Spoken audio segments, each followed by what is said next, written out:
Hi, I'm Steve Sapato, and you're listening to The Happiness Agenda.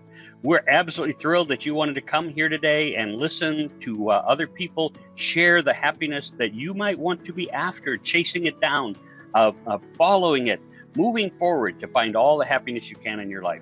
And we're excited to say we're sponsored by speakertalks.events.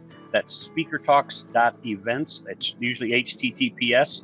But speakertalks.events is all about getting you on a stage so that you can get that professional video so that you can be seen by more people. If you have a message that you need to share, it's getting that message out to people beyond your normal circle. And so if you're interested, just go to speakertalks.events. We'd love to have you join us this year. And every 6 months, we have a Speaker Talks event that will help you and your friends become better known and become the experts in your field. Today, I want to tell you that I have the great pleasure of welcoming Mike Shoreman, and he's got a fantastic story. He's absolutely busting out here in 2021, and I want you to understand that you talk about overcoming a little adversity, maybe just a little. I think you probably will really enjoy Mike. Mike, are you there? I'm here. There he How are is. you, Steve? Excellent, my friend, excellent. Where are you located? I don't think I know that. I'm based in Toronto. Toronto, Canada. Oh, it's probably Mhm. still cold there, right? It's shifting. It's a beautiful day today. It feels like winter is finally taking its last breath. Yay, go away, right? Yeah. Okay, so tell us a little bit about you. Now, you're right now in the I don't know how long you've been doing it, but I'll say in the last 6 months, he's busting out as a motivational speaker on lots of different places. We could all take lessons from him on just that portion. But let's get back to where Mike came from. So, Mike, tell us a little bit about you. So, I started out as an entrepreneur, which I think many people who are listening will resonate with. I fell into being an entrepreneur. I decided to take a hobby, which was stand-up paddleboarding, and turn it into a profession. So for those who are listening who don't know, stand-up paddleboarding is surfing with a paddle, and I taught profession. Wait. Are you saying there are people who don't know what paddleboarding is? I'm from Florida. I'm like, get out of the country. You don't know what paddleboarding is? Get out of the country. You don't belong here. Oh, wait, he's in I, Canada. I was doing a show yesterday with somebody from South Dakota. So I'm very aware of explaining exactly what stand-up paddleboarding is. Cool. Yeah. Go ahead. I didn't mean to interrupt. Go ahead. But no, it's surfing with a paddle for direction, and I taught lessons and built a career out of it. No, wait, but And you're from Toronto. I am Well, where so would you do so paddleboarding in Toronto? So Toronto's got one of the best skylines in the world. I would rank it up with, Chicago, New York, London. It's Wow. very. I used to do it right in front of the CN Tower. There's an airport right beside us, so I'd be out on the water teaching people. So you have a big river that runs through it?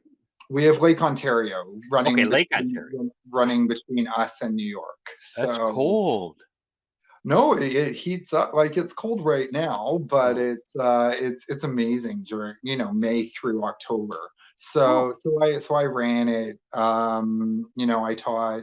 I marketed it towards as like the ideal date night, and I taught at sunset with the planes landing on top of you and the sunset, and I do these pictures, and I was big on experience, and I think that has carried me well with what I'm doing now. And so I'm going to Um, pause you again. I'm going to pause you again because a lot of people think they can jump into a business and, just start it up. But you put some real ideas and thought into this of how you're going to market it, what you're going to do.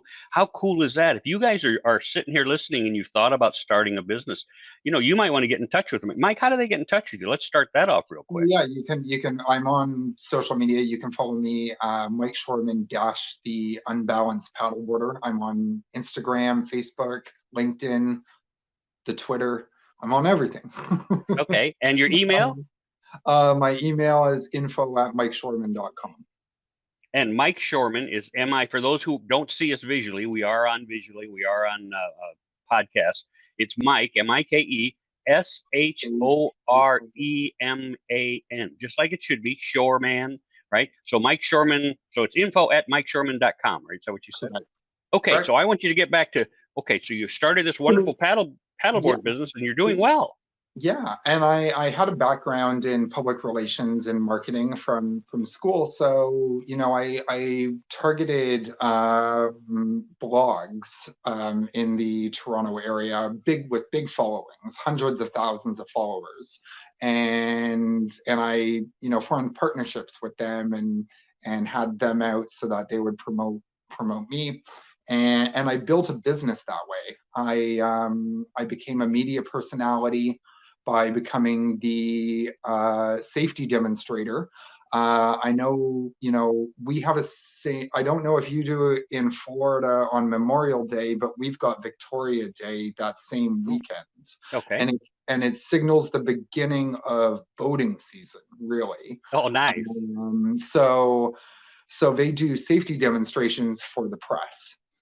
So I contacted the police and the Canadian Safe Boating Council, and I positioned myself in front of the cameras doing safety demonstrations, and that brought me in a lot of business. That's, right? oh man, that is, see, again, folks, when you really look at what you're doing, and if you don't know how to do that, you need to hire somebody who can help you position yourself in the market, because and I'm going to jump in with a quick little anecdote here. Down here, and I'm from a place called Apollo Beach down here in Florida, just south of Tampa. And I wouldn't say we're not safety conscious, but we're known as a drinking community with a boating problem. Okay. So yeah, we're not real big on say. Anyway, you became the guy. So yeah, in my first year, I shot. It's an extremely competitive industry because there's many people doing it. There were 10 in the city when I launched, and I shot by partnering with the right people and becoming a media personality. I became the #1 ranked in the city and the province in my first year. Wow. Which was amazing. Now, the unfortunate part of it was, you can only people only want to go paddleboarding, May through September, October, and then the weather shifts and it gets cold, right? So I went out to California to set up a business partnership in my second season. And the idea was, do corporate retreats and go down the Colorado River, do tours, go over to Catalina Island and do workshops and yoga meditation for people who are stressed and need some relaxation. Yeah. And And for the people who don't know paddleboarding, if you really don't know paddleboarding, it's a giant surfboard, right? And you stand in the middle of it and you have a paddle that's real long and you just paddle your way along. Now, if there's obviously wind or there's currents, it's like kayaking, but you don't get to sit inside that boat. And it's really a cool thing. And we see them down here in Florida all the time. So when he said the Colorado River, I'm like, ooh, that would be a challenge, that's for sure, because I only know that for rapids, right? But when you say paddling to Catalina Island, that'd be a cool, and talk about relaxing. Everybody who does it says it's a great sport. And so you were just cruising along there, and what happened? Did something happen? Everything was really exciting. I'd spent the winter in India that year, and was paddleboarding there and exploring and came Tough back. to get a paddleboard on an airplane, isn't it? Sorry? It's tough to get a paddleboard on an airplane. You say you went to India. Where do you? I took three. You put them under your arm and just get on and. Yeah, you just put them under your seat. Yeah. So I came back and had an amazing season, and worked on this. I developed this relationship with somebody who did something very similar to me in Laguna Beach. So I went out there and spent some time in LA, and we decided, we hit it off, and I'm on top of the world, and I'm thinking, okay, Toronto, May through October, and then I head out to California for my winters. Oh, Like yeah. how Now, amazing is was this this? just a couple years ago? I mean, how old were you? How old? So this is about 3-4 years ago.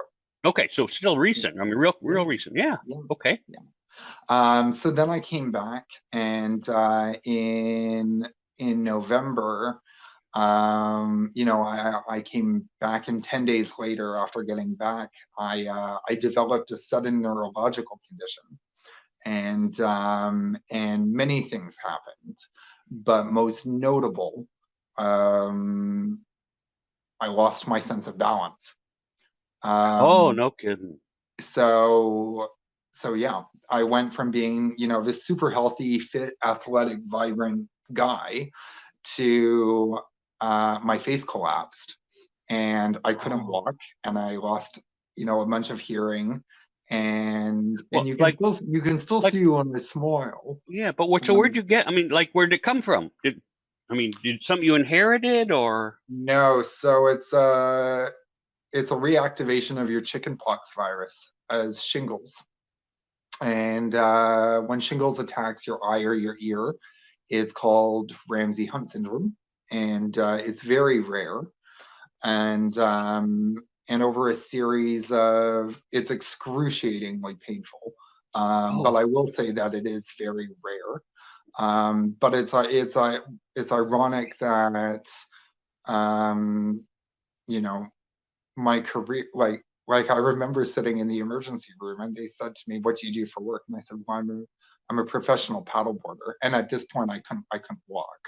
oh Um, man. and and they said, "Well, we've missed the 72-hour window for treatment. We'll just see, what can happen." They could. I Um, mean, I'm surprised. It's interesting. They said we missed the 72 window for treatment, but you don't even know you have anything yet, right? I mean, you're getting sicker well, and sicker, and you well, finally go to the emergency room, and then by I'd, the time they diagnose you, I'd been to a walk-in and 3 hospitals at this point oh, by the time that happened. And I made the mistake of I actually just did a show the other day where I was talking about anchoring bias and forming medical conclusions too early in the pre-diagnostic process, and how when that happens, other doctors can see that on your chart, and they can form the same conclusion without running tests. sure. Oh yeah, they see it and go, oh yeah, that makes perfect sense. Yeah. Oh So man. so overnight my life changed, my business closed. I Oh didn't have the systems in place then that I do now. I talk about asset protection. yeah, uh, the yeah. importance Now you the do, right? importance the importance of it, and having a strong team. And those are things that, I had a guy who was working with me and who helped me out. But really, I was doing it all on my own, and I wasn't set up for success the way that you should be. And there are definite learning lessons for entrepreneurs in this story. Which The, brings up, do you have a book? yeah, so I do. I authored Crash and Rise, Diaries of the Unbalanced Paddleboarder, from victim to thriving survivor. And it's a story. It's a story of entrepreneurship and what can go wrong, and then what can go right as a result of that. Cool. Because there are silver linings in everything, and there is opportunity everywhere. You just have to reach out Okay, and grab so so you got this Ramsey Hunt syndrome, and let's say a week later, you can barely walk or almost can't walk. And how long, quote unquote, was the recovery, and what did they do? And how, like, were you 2 months of physical therapy? Were you a year of physical therapy? So it was a year of physical rehab therapy, retraining my brain how to walk again. So initially, like, I couldn't walk from the living room to the kitchen without holding on to somebody. Vertigo was a big part of this. So in my head, I was spinning around like I was on a carousel. I suffer And really easily from motion sickness. So I mean, literally, I tell people if I stood up here and turned around twice, right, yeah, my hands would be coming out because I'm already so dizzy, and you get so sick. Oh my so gosh! so sick. It, So, I was being told, I was being sent for MRIs to rule out brain damage. I was going for testing to test. They've got balanced testing centers, which I had no idea about, and where they would measure what was going on in here. And they said, we're just going to hope for the best. But the news that they gave, my face has significantly recovered. It looks very symmetrical, but it didn't. It was very sunken in. yeah, I because was isn't there a syndrome where like half your face goes numb and droops? My wife said she had it when she was young. I forget what she called it. Yeah, yeah. So facial paralysis Yeah. is part of the condition. And I looked into so many options. Fortunately, in my case, there was significant recovery, but I was looking for a facial nerve transplant for quite some time Wow. until I fell in love with. I started to see my value beyond how my face looked. That's so cool. That's absolutely. I mean, just where you are right then says so much. First of all, it says so much about Mike. If you guys are listening in and you're going through anything, I'll bet you it's almost nothing compared with what Mike's going through at that point in time. And what do you say to yourself? How do you talk to yourself? What are your internal dialogues? I know so many people that we've had either on the show or talked to us after the show have said, some of them, of course, thanks for, putting this on because it really helped me because I'm going through this. But a lot of people say, well, especially when they're not that big, I mean, their childhood things they overcame, and people are like, yeah, but that's nothing compared to me. And you're like, yikes, it's an attitude thing, isn't it, Mike? Yeah, no, it's complete mindset. So I've been very fortunate, and in my journey, I talk about it a little bit in the book. Um,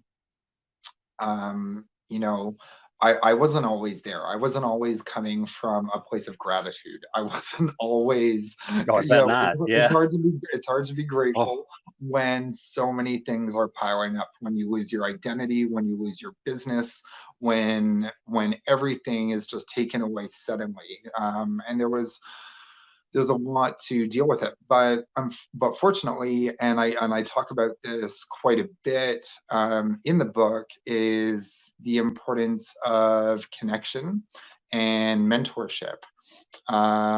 So I've been very fortunate in that, and I talk about it, in the book quite a bit. Um, I found a great mentor. I reached out to somebody who also had my condition, and that person is the founder of P90X, the exercise, the no kidding. global, yeah. Yeah. And we built this relationship, and he's And what's he his helped. name? We should know that name. Tony Horton. Yeah, Tony Horton. That's right. He's the Hey, guy. by the way, does he He's have the are guy those his who. coffee shops up there? I'm sorry. Tony Horton coffee shops in Canada. Are those his? No, that's Tim No. Horton. Oh, sorry. Okay. Never mind. I would go, Yeah, well, he's but doing okay, huh? yeah, but no, Tony Horton. He's got millions of fans around the Yeah. world, and Yeah. he's the guy on the videos who's going, yeah, let's go from 0 to 100 and crush this. Oh, yeah. I bought one And of his early programs and I crushed it right into I sat on the couch. Yeah. and yeah. And I remember, contacting him, and I was in a really bad place Well, now, mentally. I'm going to ask you there because, again, people like to learn the ins and outs. You say I contacted him, but, like that's like me writing to somebody online. I write to them and I write to them and I write to them, and they just blow you off, because I mean, as a podcast person, you see a celebrity and you go, oh, they'd be perfect for my podcast. And you write to them, and you write to them, and you write to them, you hear nothing. So how you didn't just write to this person? I mean, they didn't just go look No, out and go, oh, there's you Mike. know, No, I talk about that in the book and what I did. Like it is, when you're contacting people, it is an art, it is a skill, and it's an art. And carefully crafting it in a way that makes them want to reach out to And you. that's in the book. Yeah. Another reason why you should buy Mike's book. And Mike, what's the name of the book again? Rise? So it's called Crash and Rise: Diaries of Crash. the Unbalanced Paddleboarder, and it's on Amazon and at Barnes and Noble online. Cool. And so obviously just for that one reason, you should go buy it. All right. Yeah. Anyway, back to Mike. But I've also been very fortunate. I ended up at a conference, and it's funny how life works. Liz Gilbert, who wrote Eat, Pray, Love, she was at the same conference as I was, and we were speaking. There's actually a picture of us in the book, and we were talking about similar experiences. It's pretty cool. Yeah, just I've been very fortunate to come into contact and Well, network now with amazing let's people. back that up though. You reached out to Tony Horton Correct. and you decided, and he said, let's talk. So obviously you talked to him, and like you say, you weren't even in a good place yet. You were still Yeah. like, shit happens, man. I'm not happy. And Tony Horton's there going, yeah, but it gets better. You're like, up yours, it doesn't get any better, right? So Well, I think when you hear, I think I was, I sent it out, and you never know. But there are steps that you can take to ensure that a response does come back.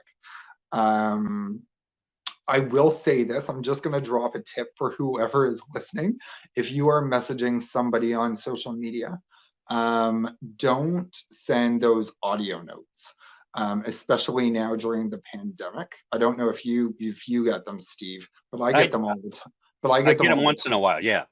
And for people who are really busy and on the go, they're getting these voice notes and they're just letting them go because they're in Zoom meetings, they're doing presentations. Whereas if they see something come up, like a little note, and it's texted and they're in a Zoom meeting and maybe they've got their screen closed, they can actually see it. Oh, And good then tip. they can respond to it. Good tip. So just a little, if you're contacting people, just be aware of that. Yeah. So okay, so you contact Tony Horton, you get together, you start to put something together. But when did that turn into you trying out for a speaker competition, right? Yeah. So this all happened I say happened with me rather than to me, and I think that's a mindset flip. It all happened with me in November, and the following May, I got an offer by a friend to audition for what's known as Speaker Slam, which is North America's largest inspirational speaking competition. And she said, you've got a great story, and it is it's a crazy story what happened.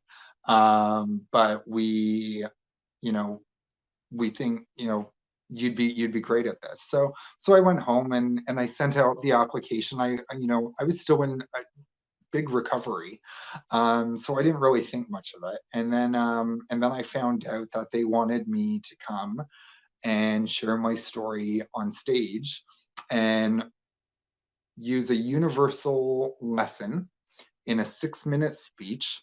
And I was going to be competing against 9 other people. So there were going to be 10 of us Oh, in there's front of only 4. 10.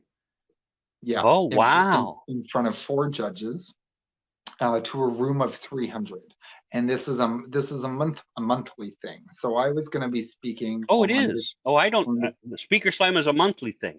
it's a monthly thing. You Okay. can find them at speakerslam.org. I'm actually a judge at this month's competition. which Well, is I'm going to pause you for a second because I hope, I don't know if you do that for free, you want to get paid, but I do every 6 months, I do a thing called speaker talks, right? okay. You heard me advertise that at the beginning, called speaker Mhm. talks. And we put 15 people on a stage, Okay. right? And they compete for 15 minutes. And of Amazing. course, a professional video. And Amazing. I'm always looking for great judges. So if you're interested in June coming to Tampa, we'd love to have you swing down through and promote the heck out of you. That's for sure. I would love to come down to Tampa. I was actually just in Miami doing the Miami International Book Fair in November. Oh yeah. I didn't So know that. I thought that was canceled. It still went on in November. it did. It Oh did. wow. Yeah. Okay. Yeah. So the theme was, it's different themes at every event. I know Speaker Slam's event this month is on self-acceptance. But when I did it, it was on courage, and I was competing, and my whole goal, I was on stage. I'd only given one speech once before when I was valedictorian in college, and it wasn't a good speech. It was terrible. It was really Well, speaking in front and of a college group, it can't be a good speech. That's why they fall asleep. We all want to take a nap during that time. But yeah, go and ahead. and I thought, I'm I'm really into this recovery.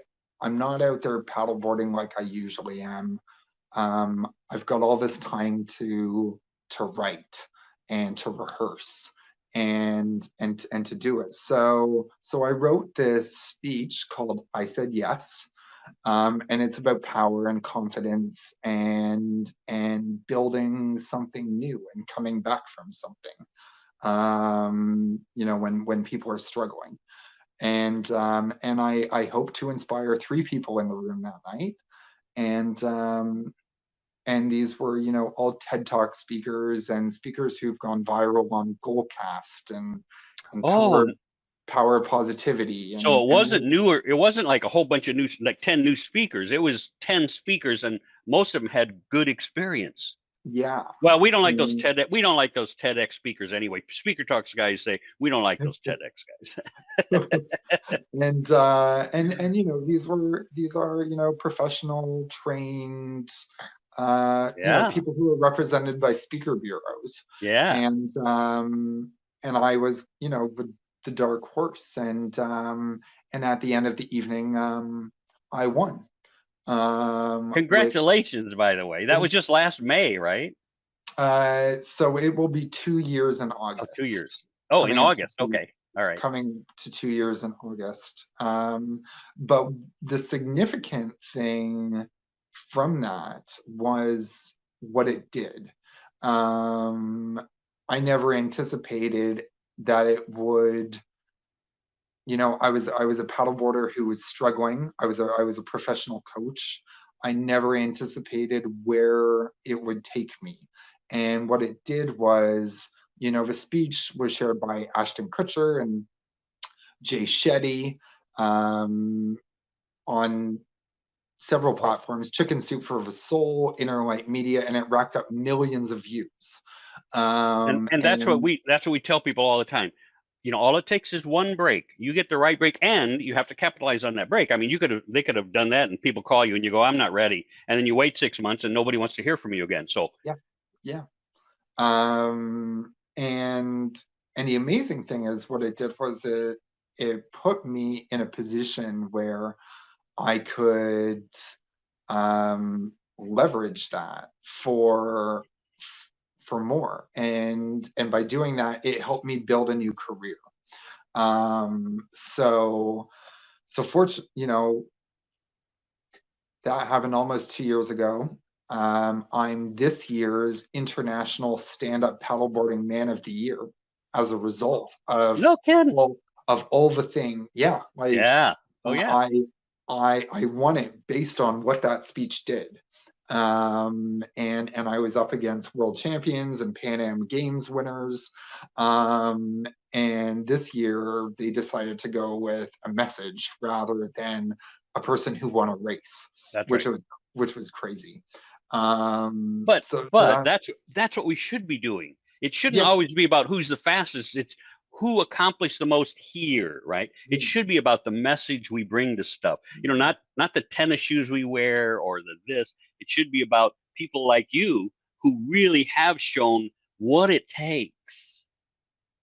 Yeah, So, no, I'm very fortunate, and because of that, I've been nominated to be inducted this. I've been nominated to be inducted this year in the Canadian Disability Hall of Fame, oh wow. because of how far and what has happened.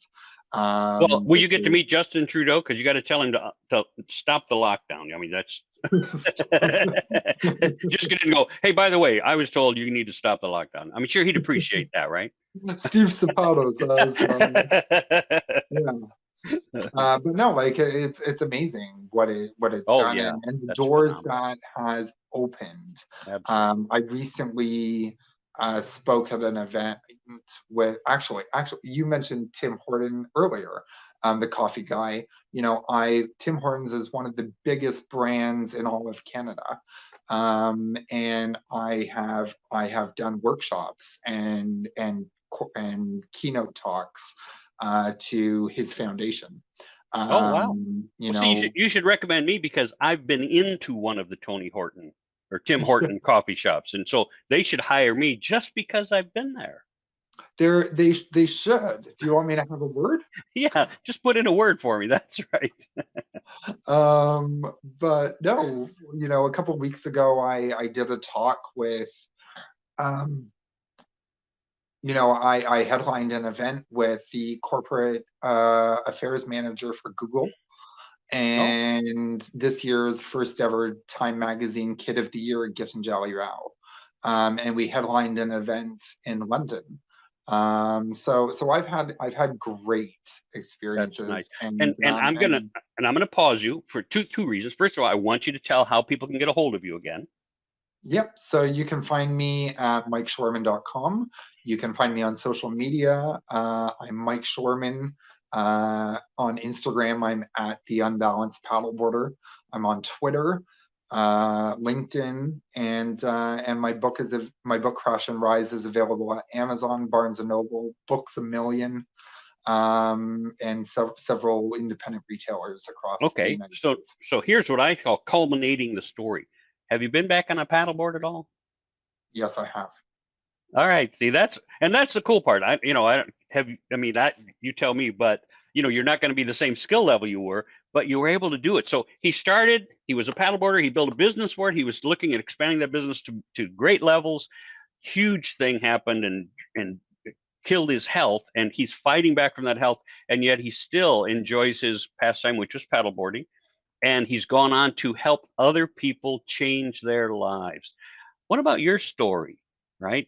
We're getting close to wrapping this up from Mike, and we got about 3 more minutes. But I want you to think about your story. How can you change people's lives? What do you have to offer? Right? And that, of course, brings me back to my final commercial, which is the Speaker Talks events group, which is we want you to be one of the speakers who has really something to say, a message to share that can change people's lives. We want to get you videotaped so that you can affect more lives, meet more people, and change more lives. I obviously I'm a speaking coach, and I have people all the time call me up and say, Steve, I want to be a speaker, and my question always is really why? And if they start off with, because I want to make $200,000 or $300,000, they're not my kind of speaker. I want the people who want to change lives. If you're one of the ones who will change lives, please reach out to me, Steve at stevesapato.com, and then we'll talk about Speaker Talks events, and we'll go from there. But this is what's really cool is we have Mike here, and Mike is Mike Shoreman, Shoreman, so mikeshoreman.com. And his book, Crash and Rise, obviously you should get it. There it is right there. And you should get it. And so, Mike, what are your plans now? He already says, and I try and teach my speakers, you have to move forward and get these jobs at $5,000, $10,000 speaking gigs. And when I talk to Mike, he's already doing that. His life tremendously changed, and he's taking the opportunity to make a new living and a new future for him. So, Mike, what's your future from here? Right. So really, like I work mostly in I work mostly in corporate and speaking in schools, universities, colleges. I speak on confidence building, resilience, how to build winning teams. And I also speak a little bit on medical, on, you know, negligence. And you know, I've got an event actually next month at a legal conference. But what I would say is you have to really, it's hard going when you're first starting out. And the initial offers didn't really come to me. Fortunately, you know, the tide has turned with me, and you know, there's now representation, and so jobs are coming more steadily. But you know, there's a lot of, you know, contacting places to see if they'll take you, and you might have to do some of it for free in the beginning, just to get the experience, to get the Yeah, speaker I tell people, Mike, I tell people when I started off, and mine was 40 years ago, but I tell, and my new speakers too, I said, you know, I have a saying that says, we'll speak for food, right? If somebody says, hey, Steve, do you want to speak? I go, what kind of food you serving? Right? Yeah. Because when I started, I spent 2 years speaking for food, and then somebody said, here's $50, here's $100, here's $1,000. I mean, when you start to get them, suddenly you're like, wow. I remember the first time I got a booking for $1,500, I about flipped out. I went, $1,500, somebody wants to pay me. And then suddenly you get a 2,500, and then you get those 5,000. And boy, that changes the world and your confidence too, doesn't it, Mike? Yeah. No, it does. I talk a lot about win building, and how every win, big or small, sets us up for our next. And what we can do is we can leverage those wins for more wins until we're not losing anymore. So yeah, I talk, you know, I talk about that in my talks. I talk about that in the book, and I think, you know, there's great value in you know, taking confidence building, and taking the wins that we have, and you know, amplifying them. Absolutely. And that's, you know, that is one of the great, I'm writing some good stuff. You say some good stuff, so I'm writing this stuff down, just so you know. But we do have to, and it's amazing to me how quickly we can get discouraged, especially when we're surrounded by the wrong people. You get the right person in there helping you up. I do a whole workshop on balcony people versus basement people, you know, because because some people know they can reach down and help you up, right? Not enough people are balcony people. And some people who think they're helping you up are really dragging you back down, right? And it's really a struggle, especially when the people who think they're helping you are really the ones dragging. My mother was one of those, and she would always go, oh no, you're not going to do that again, or you're not going to try that, are you? And you're like, oh man, right? And probably talked me out of a whole bunch of stuff, which is probably good at sometimes. But boy, when you've got your heart set on something, and you've got these people who don't know, and because she'll tell you to this day, no, I was just helping you. I really was the person who wanted you to succeed, except you kept saying, Mom, you're going to fail. And so it is those people and who we surround ourselves. And Mike obviously has surrounded himself with some great people.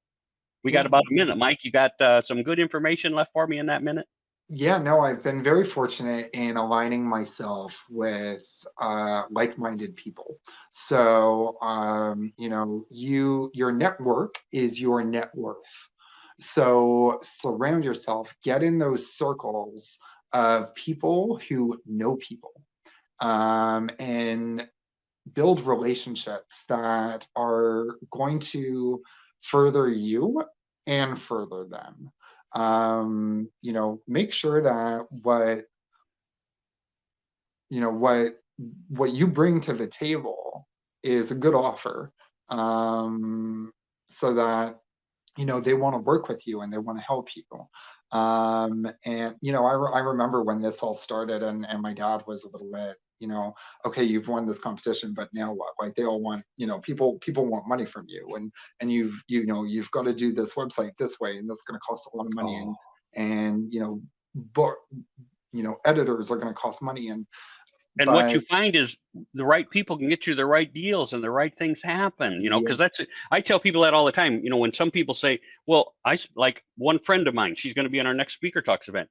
She went out last year and said, I need a book. And somebody said, I can help you with that book. They charge her $10,000 for that book. And you're like, well, I mean, I guess if you want to spend $10,000, that's great. But when it was all said and done, and I'm looking at her book, I went, because she wasn't happy with the way it came together. But I said, well, at least you got a hardcover book out of it. She said, no, it's a 120-page paperback book. I went, for $10,000. And so you have to align yourself with the right people. I had somebody else who was talking about the podcasting, because I, of course, do 2 podcasts. And in the podcast, they were like, well, I'm thinking of quitting my podcast. So I said, well, how come? Because really, podcast doesn't really cost you hardly any money if you're hosting in the right place. And she said, well, I said, how come it's costing you so much? She said, well, a friend of mine got me into it, and I only pay her $75 a month for my hosting for my podcast. But, when it's not making any money, I went, you pay $75 to your friend? To your friend? And I'm like, you need to go to my podcast host, which I make no money or anything, but it's $15 a month. And so the friends that we surround ourselves with can still, it doesn't sound like much, but when you're spending an extra $60 more than you have to spend and not getting the benefits, it's a tough world. So Mike, I really appreciate you being on. This has been, for me, a great podcast. And we're probably about 2 or 3 weeks away from putting it out. And now I've forgotten whether it comes out on Monday or Tuesday, but I'll send you an upload before it gets there. And again, if you guys want to get a hold of Mike, which I highly suggest you do, either to hire him, right? Because that story will just blow your people out of the water, or to just talk with him and learn from him. I'm sure he's going to be coming up with some great courses on how to reach out to get some publicity, how to reach out and get the people who are in the public eye to notice you. Right there's a $150 course that people would pay right out the nose for. So those are the things that we need to get in touch with. Yeah. Leveraging your message is huge right now. Huge. We all want to do that. Heck, you can teach me. I'll be glad. MikeShoreman.com. MikeShoreman. MikeShoreman.com. If you want to talk to him, it's info@MikeShoreman.com. And he's got the book out. I'll let you tell the book, because it's the subtitle that I missed. Yep. So it's Crash and Rise: Diaries of the Unbalanced Paddleboarder, from Victim to Thriving Survivor. And it's great for entrepreneurs. It goes through the highs and the lows, and I think what everybody's going through right now. And you can find it at Amazon, Barnes and Noble, Books A Million, and independent retailers. Cool. Mike, I sure appreciate it again for being on. And if you guys need to get a hold of me, I'm Steve at stevesapato.com. You can certainly go to stevesapatoseminars.com if you have more questions. If you really want to fix your company, you want to stop the boring meetings, go to stopboringmeetings.com. And if you're just a boring speaker, which happens to a lot of people, you might want to go to stopboringspeakers.com. And we'll be glad to help you learn how to be completely engaging, both on the little screen and in person. I'm Steve Sapato again, Steve at stevesapato.com. I hope you have a blessed year. God bless.